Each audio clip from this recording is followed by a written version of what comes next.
Dice la Mishnah, Rabbi Yehuda Omer. Rabbi Yehuda solía decir. Antes de seguir, de continuar, vamos a ver quién era Rabbi Yehuda, como lo hacemos siempre, para entender quién nos está transmitiendo estas enseñanzas, de quién vienen. Y en esta ocasión vamos a hablar de uno de los sabios rabinos que nos dejan un ejemplo de vida impresionante. Yo conté la historia de muchos, de la mayoría de que lo mencionamos en la Mishnah, pero de algunos de ellos los resalté, que yo personalmente admiro mucho por cualidades particulares. Y entre ellos es Rabbi Yehuda. Rabbi Yehuda se lo llamó Rabbi Yehuda bar Elai, hijo de Elai, que era un gran sabio también su papá. Había hablado de Hillel, que también es alguien que admiro mucho por su visión, su humildad, sus cualidades, sus enseñanzas. Y otro de las personas, de los sabios, Jamim, tal vez más completos, era Rabbi Yehuda bar Elai. Simplemente, así hay una regla en el Talmud, cuando se menciona en todo el Talmud el nombre Rabbi Yehuda, se refiere a este Jam, Rabbi Yehuda bar Elai. Pero se menciona su nombre como enseñanzas en el Talmud más de 600 veces. Es uno de los que más está mencionado de todas las leyes y enseñanzas que transmitió. Entonces, por una parte, el conocimiento que tenía era impresionante, que es su sabiduría, fue de los que destacaron, también de los alumnos de Rabbi Akiva, que los más importantes que transmitieron y continuaron las enseñanzas de las leyes fueron justamente los alumnos de Rabbi Akiva, los que quedaron vivos después de los 24,000. Él también fue maestro de Rabbi Yehuda, entre varios maestros que tuvo, Rabbi Yehuda Nasi, el otro Rabbi Yehuda, el que escribió la Mishnah, él fue uno de sus maestros, pero era una persona que en el Talmud lo llamaban, en muchas ocasiones dice Maase de Hasid Echad. Cuenta una historia con un Hasid, sin decir el nombre. Hasid significa aquella persona que se esmera en hacer más de su obligación. No tiene nada que ver con el concepto actual de lo que se llama Hasidim, grupos hasídicos en su vestimenta, sus prácticas, no, es otro concepto. Hasid justamente lo llama el Talmud, aquella persona que en sus acciones con los demás era muy correcto, muy digno, a eso lo llama Hasid. Entonces siempre cuando el Talmud dice Maaseh Hasid Echad, cuenta la historia de Hasid, que hay muchas historias que cuentan de él, era de él y de otros Hamas, así lo llamaban el Hasid. Entonces por una parte era un gran sabio, por otra parte tenía una visión de la vida y unas cualidades únicas. El Talmud también relata que siempre que había una boda se esmeraba, bailaba frente a la novia para alegrarla, pero con mucha entrega, y se agarraba unas hojas de hadás, de mimbre, y bailaba, hacía siempre buscaba hacer la paz entre las parejas, que unirlas, y muchas otras virtudes similares que él también transmitía mucho, cuidar mucho la salud, y hay muchos consejos de él en el Talmud, y hacía mucho énfasis, entendiendo que Dios nos dio la vida, el cuerpo, y lo tenemos que cuidar, y decía cuándo comer, una serie de consejos. También decía, no hay que preocuparse, porque eso también hace daño a la salud, el estrés, la angustia, y siempre manifestaba así alegría, buscaba de cuidar su digestión también. Menciona que iba en el camino de donde su casa al lugar donde estudiaba, 10 veces entraba al baño para cuidar mucho su digestión, entre otras cosas, ¿no? Detalles como esos. Entonces, por una parte, un conocimiento impresionante, por otra parte, una entrega a siempre ayudar a los demás, y por otra parte, entendía que había que vivir en este mundo combinando lo espiritual y lo físico y lo material, cuidar la salud. Y además él fue el que dijo ese dicho muy conocido del Talmud, él fue el autor, que dice Kol todo el que no le enseña a su hijo un oficio, dice que ilu melamdol listum, que es como si lo estaría orillando a ser un ladrón, a ser un asaltante. Dice, exigía que obviamente que hay que dedicar el tiempo y la vida a lo espiritual, al estudio de la Torá, pero además uno tiene que trabajar, tiene obligación de enseñarle a su hijo un oficio para que sea un trabajador, que aparte de estudiar, y además hay que cuidar mucho la salud, y además hay que mantenerse en un estado de ánimo siempre elevado.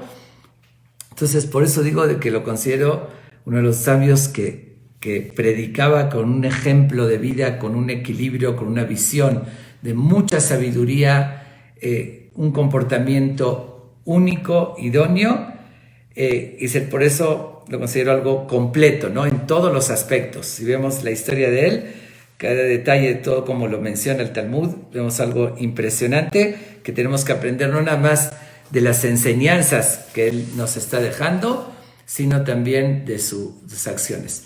Pero además, él tenía esa alegría y esa visión de positivismo. Uno diría, bueno, seguramente le fue todo a pedir de boca en su vida, todo de maravilla. No, él también tuvo una pobreza extrema.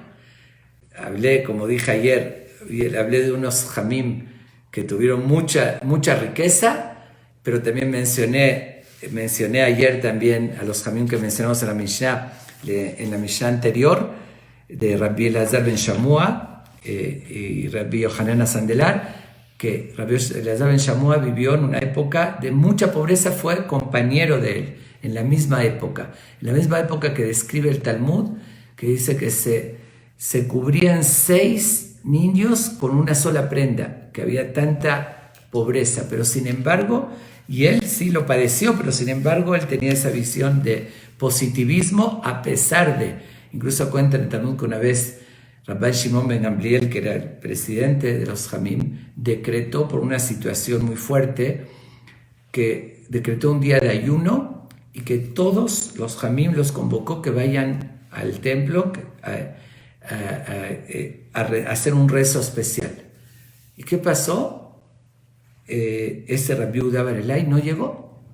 Investigó, le llamó mucho la atención, como dijimos, tenía el título de Hasid, de una persona muy correcta. ¿Cómo una convocatoria de esa índole, un ayuno general por pedir por el pueblo de Israel, por los sufrimientos y un rezo, cómo no llegó Rabbi Yehuda? Mandó a investigar qué había sucedido. Su esposa, como dije, tenía mucha pobreza, había ido en una ocasión al mercado, compró una lana muy barata y ella misma tejió una prenda unisex. No existía en ese tiempo, pero ella lo hizo de una forma que no se note que es prenda de mujer o de hombre. La hizo la prenda unisex. Entonces, cuando ella tenía que salir, se lo ponía esa prenda, y cuando su esposo tenía que salir, Rabbi Yehuda bar Elai, él usaba esa prenda. Dice que ese día ella tuvo una necesidad de salir y Rabbi Yehuda no tenía que ponerse. No tenía una prenda para salir a la calle, no pudo ir. Cuando vio eso, Rabbi Shimon ben Gamliel le mandó prenda, pero era tan íntegro, él no iba a recibir nada de nadie, no aceptaba, él con su esfuerzo se esmeraba, dice que a veces vivía con su herramienta de trabajo, salía a la calle, aunque iba a estudiar con su herramienta de trabajo, se esforzaba mucho para ganar unos centavos, lo que le alcanzaba para comer. Entonces vivió, además en la época había mucha pobreza, vivió en unas condiciones muy negativas, pero a pesar de eso, observen bien como nada es obstáculo. A pesar de eso, como dije, más de 600 veces mencionado en el Talmud, que es la sabiduría que tenía, sus acciones, su estado de ánimo, cuidar la salud, a pesar de que no tenía para comer, pero igual cuidaba. Cuenta una vez que estaba él con un compañero, de Shimon, y le trajeron un tipo de higo, él lo comió, y su compañero, Rabbi Shimon, no quiso comer. Y le dice, ¿por qué no comes? Le dice, porque esto se tarda mucho en hacer la digestión. Y él le dice, pues con más razón, así me dura hasta mañana. porque no podía comer cada rato. El otro, gracias a Dios, su compañero no necesitaba, pero él sí, al contrario. Si le duraba esta mañana, poder estar lleno, pues era lo que necesitaba. Pero vean a qué extremo, pero la grandeza es esa, que a pesar de eso, obvio, uno diría, bueno, igual puede estudiar Torah, pero a pesar de eso, alegraba a los novios, mantenía ese estado de ánimo, me refiero que siempre estaba y daba ese consejo de levantar, de no preocuparse, de ser positivo, que eso hace mal a la salud, se cuida tanto. Eso realmente es una verdadera grandeza y algo admirable. Bueno, otra historia que cuenta el Midrash sobre él, de las que ya son sobrenaturales un poquito, bueno, de su grandeza, que llega una vez, él vivía en Usha. Usha después que los romanos lo expulsaron de otro lugar, se fue a Usha, que el Talmud menciona mucho que ahí se reunió los Jamim, como que improvisaron un lugar de estudio que se llamó Usha, y él era de ahí. Otros vinieron a ese lugar, sus compañeros alumnos de Rabbi Akiva, era en la época, como ya lo mencioné varias veces, de las persecuciones de los romanos, después de la destrucción del templo, del segundo templo, y entonces después que estudió en Betar y otros lugares, ahí llegaron a Usha, y él fue el que los recibió a los demás Jamim.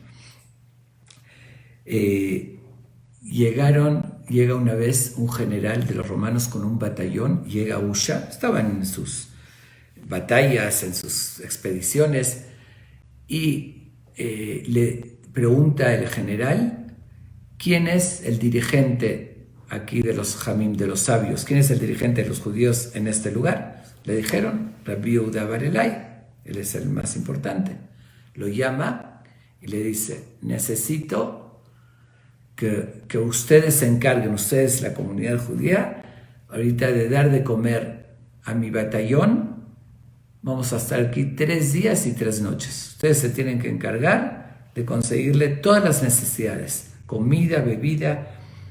Cuando oye eso, Rabbi Yehuda bar Elai le empieza a implorar, le dice, ¿de dónde? No tenemos dinero nosotros para comer, las mujeres embarazadas para poder aliviarse, los niños en la calle están sufriendo. ¿De dónde vamos a sacar ahorita medios para poder a un batallón completo del ejército darles de comer y sus necesidades? Implorándole, les dice, ustedes decidan, no es una orden. Le dice, o te las arreglas y ves cómo para darle de comer a mi batallón, o mi batallón les va a chupar la sangre a ustedes, que los van a matar. Bueno, cuando ve así Rabbi Yehuda bar Elai, que de verdad era un santo él, llega a su casa, se pone a llorar y a pedirle a Dios. Dice, por favor, Dios, hazme saber si de verdad tenemos que nosotros cumplir con eso, muéstrame un camino para hacerlo. Y si no, haz que se vayan de aquí y que no impongan ese decreto tan fuerte. Lo que voy a decir ahorita, entiendo que hay quienes, como ya le dije muchas veces, cuando se dice algo fuera, algo milagroso, llama la atención, pero eran grandes, eran gigantes, que, bueno, el Talmud lo relata, el Midrash, y de verdad con ellos Dios manejaba otra forma que con nosotros, algo sobrenatural. Dice ahí el Midrash, que oyó una voz que le dijo, efectivamente, no quiere decir que era de Dios, una voz puede ser de un ángel, un eco celestial, que dijo, efectivamente, sí tienen que darles de comer a ellos. Y algo que cité ayer en la Mishnah, en otro contexto, justamente le dice esa voz, es lo que dice en la Torá, que mencionamos que no vas a recibir a un edomita y moabita, luego un amonita y moabita. ¿Por qué? Porque no los recibieron cuando ustedes salieron de Egipto ofreciéndoles pan y agua, ofreciéndoles de comer. Dice, si Dios nos ordena que no podemos aceptar en el seno del pueblo de Israel una monita moabita porque no nos ofrecieron de comer cuando pasamos por ahí, ahorita que ellos están pasando por aquí, tienen la obligación de darles de comer. Entonces dice, y la respuesta, la solución, dice, está bajo tu vaca. Dijo, ahí busca la solución, ahí Dios te va a mandar. Bueno, entonces cuando él oye eso, va corriendo a ver a su vaca. Tenía la vaca una pierna atorada dentro de la tierra, se le hundió y se atoró ahí, justo. Y vio que pobre, dice, ay, pobre vaca, está atorada, que él no sabía. Entonces él empieza a quitar eso, y a desatorarla. Cuando le quita la pata que tenía atorada, ve en ese momento, ahí que estaba enterrado, un cofre con monedas de oro. ¡Wow! De eso lo agarra inmediatamente, con dinero, compraron todo lo necesario para surtir, para darle 3 días de comer a todo ese batallón, y el resto, esa era su grandeza también, aunque él tenía tanta necesidad y él lo encontró, a él se le hizo ese milagro, el resto lo dio a todos los pobres de la ciudad, del pueblo, que como dije que había mucha pobreza, y lo repartió entre todos. Y así pudo salvarse de ese decreto. Es una de las historias que cuentan sobre él en Midrash. Pero bueno, lo que me olvidé decir al principio, ya habíamos contado sobre él, bueno, no sobre él, lo contamos sobre la historia de Rabbi Shimon Bar Yochai, que en esta misma Mishnah se menciona a Rabbi Shimon Bar Yochai, pero ya contamos su historia en otra, que la Mishnah habló de él, de Rabbi Shimon Bar Yochai, pero él era uno de los 3 rabinos que estaban conversando y que una persona lo oyó y los delató con los romanos. ¿Cuál fue su conversación? El que recuerda que estuvo en esa Mishnah que hablamos de Rabbi Shimon Bar Yochai va a recordar esta historia. Estaba Rabbi Yehuda Bar Elai, Rabbi Shimon Bar Yochai y un tercero, otro Ham, Rabbi Yanai creo, que Rabbi Yehuda Bar Elai, que él era tan positivo. Él, como dije, era una persona todo era positivo. Y se tenía alegría, a pesar, como dije, de las condiciones, veía las cosas y todo veía el lado bueno. Entonces él, cuando llegaron los romanos después de la destrucción del templo, que ya le convirtieron a Jerusalén en una ciudad romana, construyeron carreteras, bueno, en su época, no carreteras de hoy en día, para que circulen los caballos, las carrozas, carreteras, puentes, edificios, la embellecieron muchísimo, después que ellos no la habían destruido. Pero eran los romanos que masacraron al pueblo de Israel, quemaron el templo. Estamos ahorita en los días cercanos a recordar, en estos días que recordamos la destrucción del Bet Hamikdash y también la matanza que hubo de parte tanto de los romanos en el segundo templo como los babilonios en el primero.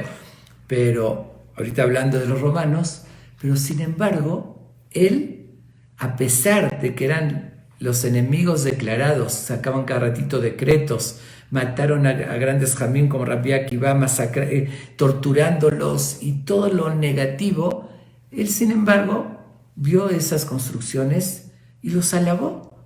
Dijo, miren qué maravilla lo que hicieron los romanos, qué bonitos puentes, qué bonitas calles. Dice, aunque sabía que eran malvados, pero vio lo positivo. Y ahí fue cuando Rabbi Shimon Bar Yochai, con justa razón, que a él lo habían hecho sufrir tanto Rabbi Shimon Bar Yochai, él le alegó y le dijo, oye, todo eso que dices que hicieron los romanos, lo hicieron para ellos, porque ellos ahorita radicaron aquí y están viviendo y quieren tener bonitos puentes, bonitas calles, bonitas carreteras, pero no lo hicieron para nosotros. A nosotros nos destruyeron todo lo que teníamos. Lo hicieron para ellos. Y tenía razón. Sin embargo, esta característica de Rabbi Yehuda Bar Elai de ser positivo, de todo, incluso de los enemigos, veía lo positivo.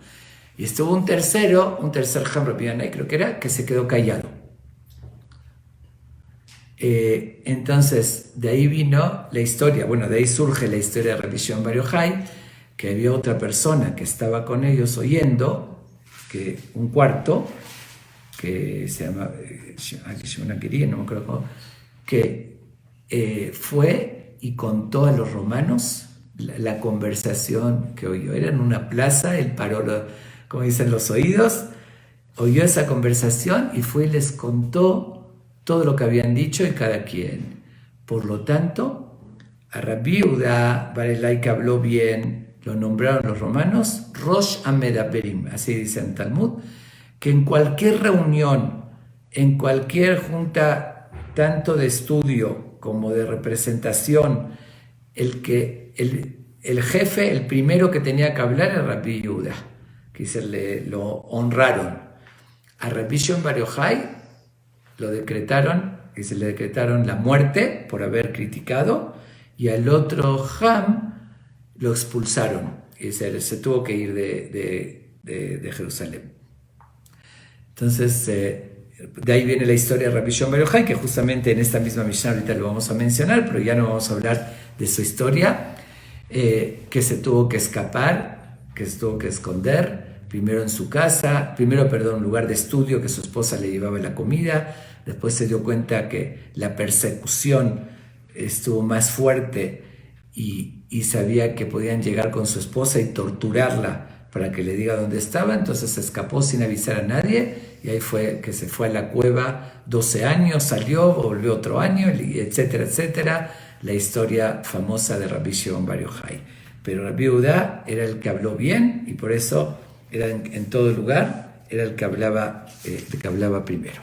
Bueno, nada más, este es Rabbi Yehuda Bar Elai, el que vamos a leer la enseñanza tan importante que nos va a transmitir. Pero quiero recordar que ayer, la Mishnah anterior, la Mishnah 12, terminó diciendo, que si recuerdan que mencionamos, Rabbi Elazar ben Shammua dijo que tienes que respetar a tu alumno como a ti mismo, que aunque sea con una jerarquía inferior, pues, cuidar el respeto como el tuyo, el de tu compañero como si fuese tu maestro, que siempre es subir un nivel más, y el de tu maestro, el de tu Ham, como el respeto a Dios. Así dijimos eso. Yo creo que ahorita continúa, por eso ordenó Rabbi Yehuda así, esta Mishnah después de la anterior. Decimos, es cierto que hay que respetar al sabio, al maestro como a Dios, porque te enseña Torah, pero aquí hace una advertencia al maestro. Dice, sí, pero cuidado.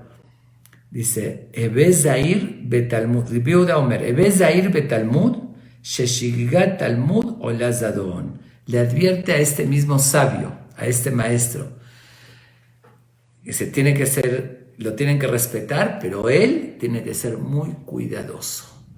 Dice, cuídate mucho en el Talmud. ¿Qué es Talmud? Nosotros llamamos a la Gemara, al Talmud, le decimos en general Talmud. Está la Mishnah, que es lo que estamos estudiando ahorita, Pirkei Avot, que son Mishnah, que fue en una época anterior, y que como ya lo mencioné varias veces, que por eso decidí justamente estudiar cada noche Mishnah, que la palabra Mishnah son las mismas letras de Neshama, de alma, y que según la Kabbalah tiene mucho efecto y sentido estudiar Mishnah en memoria de una persona que falleció, que se le acredita ese estudio. Eso es por una parte, pero después está el Talmud, la Gemara, que viene a explicar la Mishnah. Entonces dice, la advertencia de Rabbi Yehuda, dice, ves a ir de Talmud, cuídate mucho en el estudio del Talmud, que dice en el estudio más profundo, porque no alcanza le dice a los sabios, refiriéndose principalmente a un jajam, a un rabino que está transmitiendo y dictaminando la halajá, la ley, que fue lo que terminó la pasada, que dice que hay que respetarlo mucho, pero a él le dice, cuídate mucho tú de entender correctamente y ser cuidadoso en el estudio, sheshigat talmud o lazadon. Porque Shigat, si sin querer no entendiste bien algo y lo transmitiste mal, se te considera como algo intencional. Que eso puede tener consecuencias, obviamente. Le estás diciendo a alguien, eso está permitido y realmente está prohibido. O eso está prohibido y realmente está permitido. Y le estás provocando unas consecuencias a esa persona. Una de hacerla incorrecta, si es que estaba prohibido, se lo permitiste, violó una ley de Dios y tú lo provocaste. Y si estaba prohibido, si estaba permitido y si lo prohibiste, le estás causando un daño, puede ser económico, de un esfuerzo, de una molestia innecesaria, y tú eres el responsable. Entonces, ¿cómo se evita eso? Por eso dice Shigat Talmud, el entender el sentido cuando profundizas en la ley. La Mishnah te dice la ley, así textual, son reglas, que es la Mishnah muy sintetizado. El Talmud, después la Gemara viene a explicarla, a analizar, por eso hay discusiones, análisis. Si no entiendes la profundidad, la lógica, el porqué, entonces pasar literal, es por eso hay que ser muy cuidadosos, eso pasa muchísimo hoy en día. Yo lo observo mucho, que hay mucha distorsión de la ley, de los conceptos, porque se toma a veces algo literal. Yo vi escrito en ese libro que dice tal texto, tal cosa. Viste escrito en ese libro, pero no entiendes por qué. Y lo viste blanco y negro, pero tiene matices. Si entenderías la razón, el origen, de dónde viene, qué está escrito en el Talmud, por qué se dijo eso, cuándo se aplica, cuándo no, en qué caso, cuáles son los detalles, entonces vas a transmitirlo correctamente. Por eso dice, de ser muy cuidadoso, Zahir Betalmud. Le dice al sabio, muy cuidadoso en los que estudias, porque para ti, Sheshigat Talmud o Lazadón, para ti va a decir, ay, pero no me di cuenta, no profundicé mucho, no lo estudié bien, pero tú tienes una responsabilidad. Para ti es Zadón, es como si está a propósito, porque podías haberlo evitado. Si no lo haces correctamente, no tomes la responsabilidad. O si alguien te pregunta, tampoco uno puede abarcar todo y saber todo. Puedes decir, no sé, pero cuando transmites, dices, me equivoqué porque no tuve tiempo de profundizar. Si no tienes tiempo, no respondas. Y eso de verdad es algo muy delicado, porque hoy vivimos en una época donde muchas veces vemos, hay muchísimos jamim, o la gente confunde, cualquier persona que tiene barba, que usa kipá, que es religiosa, a veces se confunde con que sea sabio, con que sea jamo estudioso. Entonces le hace una pregunta y muchas veces esa persona realmente no estudió lo suficiente. Y como dije, no lo estoy culpando, nadie es perfecto y nadie puede abarcar todo y estudiar todo. Eso no es pecado y eso todos tienen derecho. Eso no es lo que dice aquí Olaz Zadón, que se considera como algo intencional, el no haberlo estudiado. Pero como la gente confunde, y esa persona, cuando le preguntaron, a veces por no pasar pena, y como el otro lo tomó como rabino porque tiene la apariencia, entonces le hizo una pregunta y la contestó con lo que cree, superficialmente, sí oí, así vi que hicieron o me dijeron, así. Eso es irresponsabilidad y eso se considera, no es decir, fue sin querer, yo creí así. Eso no es respuesta. Tienes la responsabilidad. Se llama Olaz Zadón y es muy fuerte lo que está diciendo aquí, que eso provoca consecuencias muy negativas. Yo creo, mi apreciación de lo que observo hoy en día, lo que pasa en el mundo, que a veces la imagen negativa que se ve por fuera de la religión de mucha gente, que a veces ven como la religión sin sentido o muy oscurantista, sin filosofía, sin equilibrio, sin belleza, es por esta razón, porque no se sigue este consejo de este gran Ham de Rabbi Yehuda, que dice, Zahir, sé cuidadoso con lo que estudias, analízalo, entiéndelo. Si entiendes su lógica, entiendes su filosofía y lo transmites correctamente, al contrario, la gente va a ver la belleza, la luz que tiene la Torah, cómo nos guía, el equilibrio, la sabiduría, y va a respetar más, se va a acercar. Pero cuando no hay esa responsabilidad y por salir del paso, uno contesta lo que sea, o por no estudiarlo correctamente, puede ser una tontería, decir cualquier cosa que se le ocurre en la mente. ¿Por qué es esto? Alguien le pregunta por qué, dice lo que le vino a la mente, pero el otro lo transmite a otro, y el otro dice, mira qué cosa tan ilógica, porque en verdad no estaba fundamentado. Por eso hace esta gran advertencia, que la tenemos que tener muy presente, esta advertencia. Va más a los que transmiten, a los que enseñan, y es una responsabilidad muy grande. Un ingeniero o alguien que hace, no sé, un cohete para ir al espacio, se equivoca en un detallito, que eso en el espacio puede provocar que explote. Digo, es muy grave, la responsabilidad es muy grave. Me equivoqué. Sí, te equivocaste, pero no somos la responsabilidad de construir un cohete, que es algo tan delicado y sofisticado.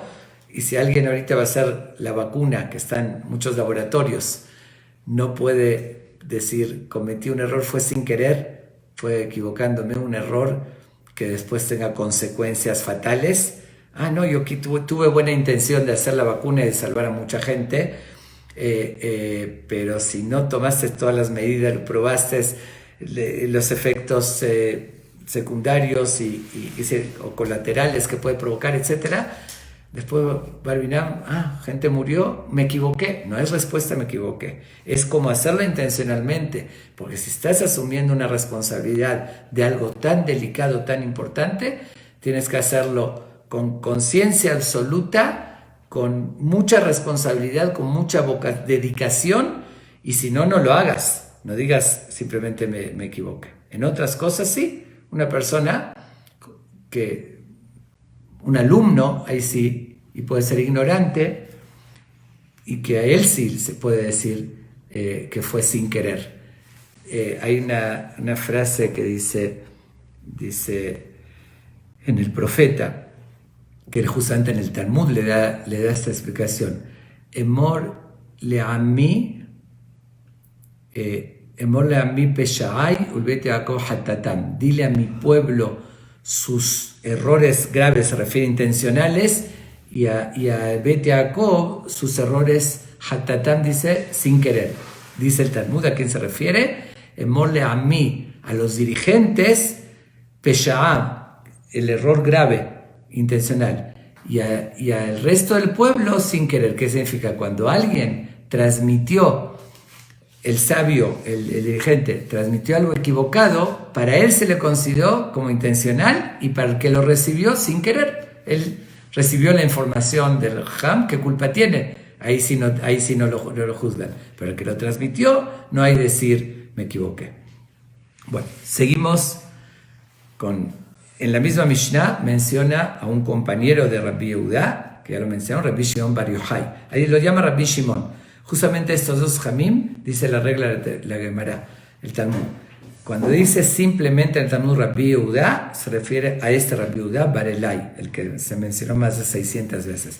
Y cuando dice simplemente Rabbi Shimon, sin decir hijo de quién, se refiere a Rabbi Shimon Bar Yochai.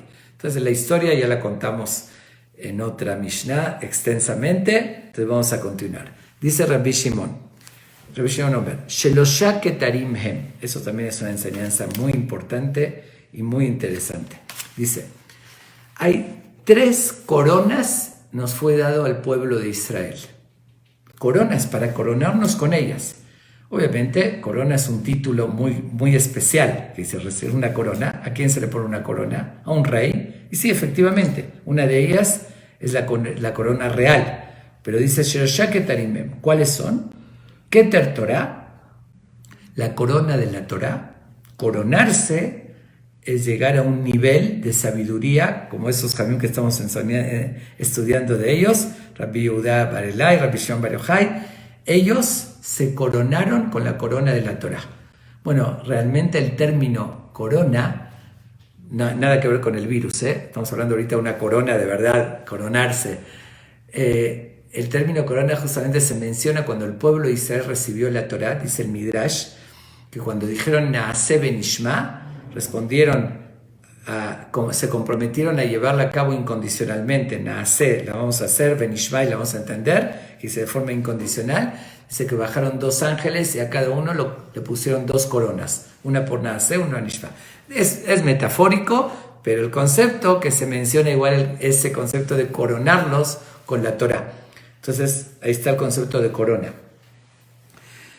Es Keter Torah. De Keter Keuná, la segunda corona es de el Cohen Gadol. Aarón a Cohen, dice, tenía Tzitz, el Okab al Roshó, también era como una corona, un adorno, algo que tenía, pero era un título muy especial que recibía el Cohen Gadol. O ser Cohen también es una corona, eso es un título. Y la tercera, de Keter Malchut, la corona del rey, que eso se le dio al rey David y a su descendencia. Hasta el Mashiach va a descender del rey David, que fue esa corona de reinado. La única diferencia, que la corona del Cohen y del reinado, no cualquiera, aunque tenga la mejor voluntad, no está al alcance de cualquiera. Ahí tiene que nacer Cohen, y para ser Cohen Gadol tenía que ser escogido. Lo mismo un rey, no cualquiera puede ser rey, y tiene que ser la descendencia del rey David y ser escogido. Entonces eso no está a nuestro alcance. La corona de la Torah sí está al alcance de todos nosotros. Pero miren qué interesante lo que sigue. Dice, Veketer Shem Tov ole al Gabehen. Y la corona del buen nombre sobrepasa a las demás, es decir, está sobre ellas. Es de verdad sorprendente. En primer lugar, vamos a tratar de entender lo que está diciendo. Hasta aquí parece algo, hasta parece un error. Vamos a repetirlo. Repito, Rabbi Shimon Omer. Rabbi Shimon dice, Shelosha Ketarimem. 3 coronas son. ¿Cuántas dijimos? 3, no 4. Y las menciona. La corona de la Torah, la corona de Keuná, de ser Cohen, y la corona del reinado. Y después dice, Veketer Shem Tov ole al Gabehen. Y la corona del buen nombre sube sobre ella. Está mencionando 4. Dice, son 3 coronas y de repente aparece la 4ª. Hasta parece chistoso, ¿no? Dice, ¿de dónde apareció? Y todavía anuncia. Podía no decir, y nosotros vamos a contar, pero anuncia, son 3 Keter Torah, y después dice, y Keter Shem Tov, menciona una 4ª corona. Realmente es sorprendente y hay que entender el significado de lo que nos está enseñando. Y aquí de verdad hay una enseñanza muy, pero muy importante.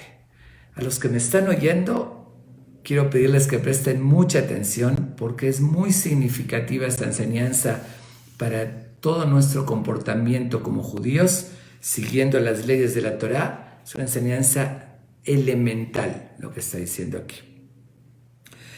Realmente hay 2 explicaciones principales de cómo entender esto, cómo responder a esta pregunta. ¿Por qué dice una 4ª si se habló de 3? Voy a mencionar las 2, y las 2 son muy correctas y tienen mucha enseñanza. La primera nos dice lo siguiente.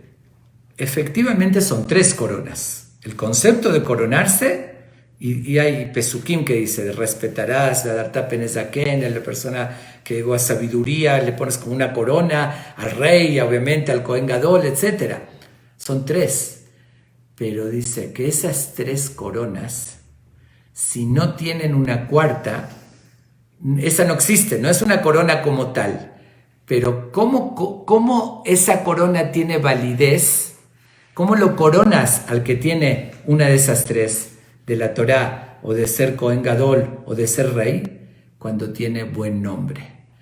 Si no tiene esa 4ª corona, no sirven esas 3. Aunque son 3 nada más, pero la 4ª es, a cada una tiene que ir acompañada con esa.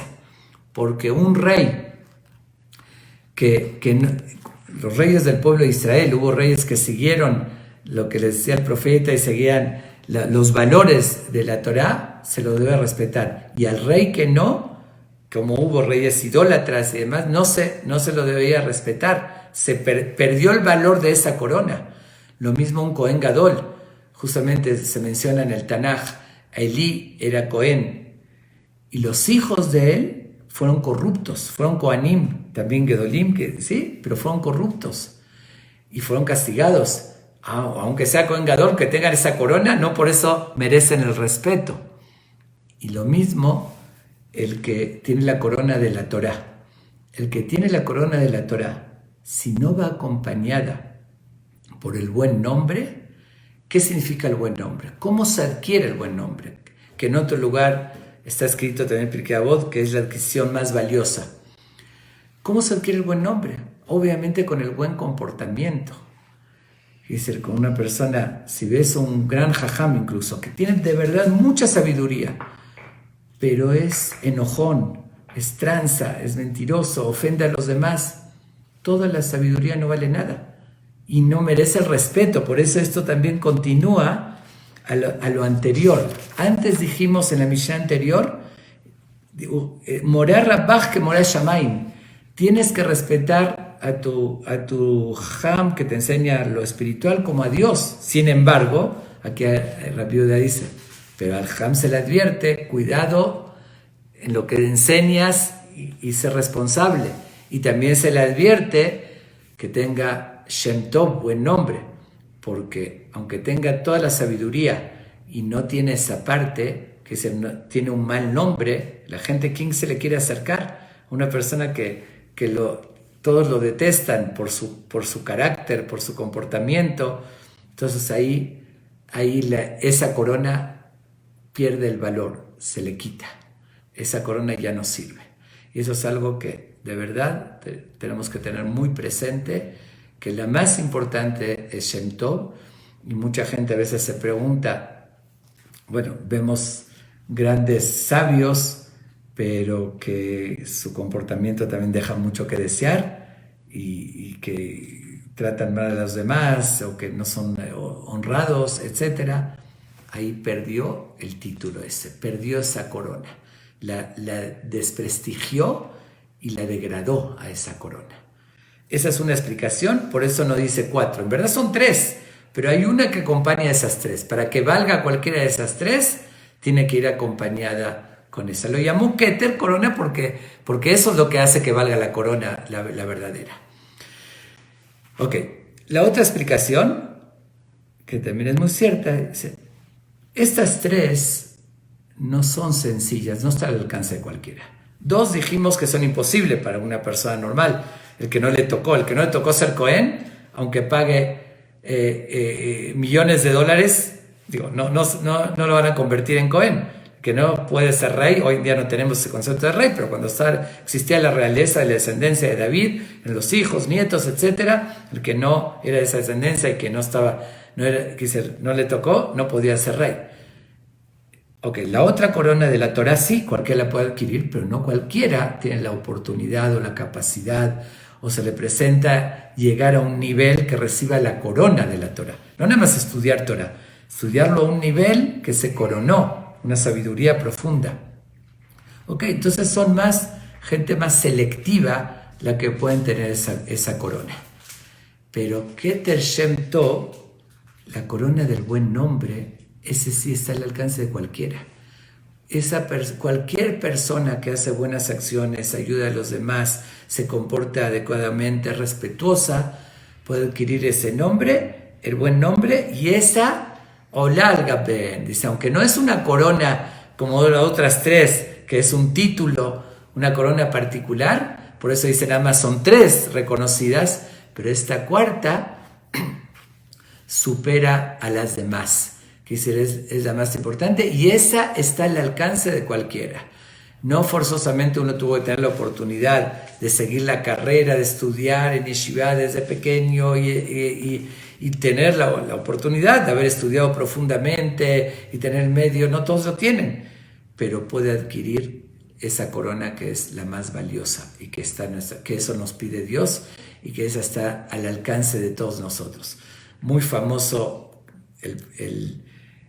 la enseñanza que nos dio Rey Salomón, que le dije en otra Mishnah que hablamos también del buen nombre, que dice Tov Shem Mishemen Tov, que es mejor el buen nombre que el buen perfume, y he sabido la comparación, que es lógica, ¿no? El buen perfume, no importa que sea de la mejor marca de $500, que cueste, uno lo puede usar, sí, unas personas a su alrededor lo van a oler, cuando se va todavía deja un aroma ahí en el aire, pero unos minutos y ya se desvanece. Pero el buen nombre no es el que está al lado, llega hasta el fin del mundo y no dura unos minutos, generaciones. Es la adquisición más valiosa que puede tener un ser humano, y sobre eso dice Ashraf, dichoso de esa persona, Kana Shem Tov, dice Ba'alach Shem Tov Min Haolam, que en este mundo y se fue con buen nombre, que la gente lo alaba. Dice, la gente puede pasar años que falleció. Ahorita estamos estudiando de Rabbi Yehuda, de Rabbi Akiva, de Rabbi Shimon bar Yochai, pasaron 2000 años y lograron tener buen nombre, dejarnos esas enseñanzas, esas historias que estamos contando, ese comportamiento, dejaron una huella. Fue la adquisición más valiosa, más que todo lo demás. Entonces, eso es lo que nos dice. Aunque suene raro que diga 3 y la más importante es la cuarta, me recuerda una historia que siempre relato, no historia, una enseñanza, que llega un alumno con su maestro cuando estaba recibiendo la semijá, el título de rabino. Entonces le pide un consejo a su jam que le enseñó la carrera de ser rabino. Le dijo, ahorita voy a empezar a ejercer. Y dice, hay 4 tomos en el Shulchan Aruch. Dice, el Shulchan Aruch hay Orach Haim, Yoreh De'ah, Hoshe Mishpat y Eben Haezer. Son 4 tomos diferentes que habrá tratados diferentes. Uno no puede abarcar todo en su profundidad. Entonces le preguntó a su maestro, de esos 4 tomos, dice, ¿en cuál me tengo que especializar más? ¿Cuál lo tengo que estudiar más, con más profundidad, más dedicación, más tiempo para ejercer como rabino? Le dice, de los 4 tomos, el más importante es el 5.º tomo. Y se le queda viendo, similar a lo que acabamos de leer. Dijo 3 y menciona la cuarta. ¿Qué 5.º tomo? Si hay 4. Dice, el 5.º tomo es el criterio, el sentido común para saber utilizar los otros 4. Cuando se enfrenta una cosa a la otra, ¿qué es más importante? Eso se requiere da'at, se requiere sabiduría. Lo demás es información, que cualquiera tiene acceso a la información. Hoy en día en la computadora, en Google, tenemos acceso inmediato y podemos aprender todo. Pero saber, entender en esta situación, esto es más importante que esto, y usar el criterio de sentido común, ese es el 5.º tomo que se aplica en los 4. Entonces, aunque es 5.º, no existe. Pero en cada uno, si no lo aplicas, no sirven esos tomos. Aquí podría decir que es exactamente lo mismo. Hay tres coronas, pero hay una cuarta que aparentemente no existe, pues no está titulada como corona, pero si no aplicas en esas 3, esta última corona del buen nombre, buena actitud, un Kohen Gadol, un Jajam, un rey que no se ganó buen nombre, lo demás no sirve, ni su título ni su corona no sirve para nada. Entonces vamos a esforzarnos en lograr, cuando dice Olé al Gaben, supera a todas las demás. Si tenemos una corona tan valiosa, no podemos ser Cohen, pero sí podemos adquirir la que vale más que el Cohen Gadol, la que vale más que el rey, la que vale más que el sabio. Está a nuestro alcance, vamos a esforzarnos realmente a adquirir la corona del buen nombre, siendo personas correctas, ayudando a los demás, nunca hacer daño a nadie, sonreírle a las demás personas, no hacer sentir mal a nadie, ayudando, superándonos espiritualmente, haciendo la voluntad de Dios, y con eso vamos a adquirir la corona.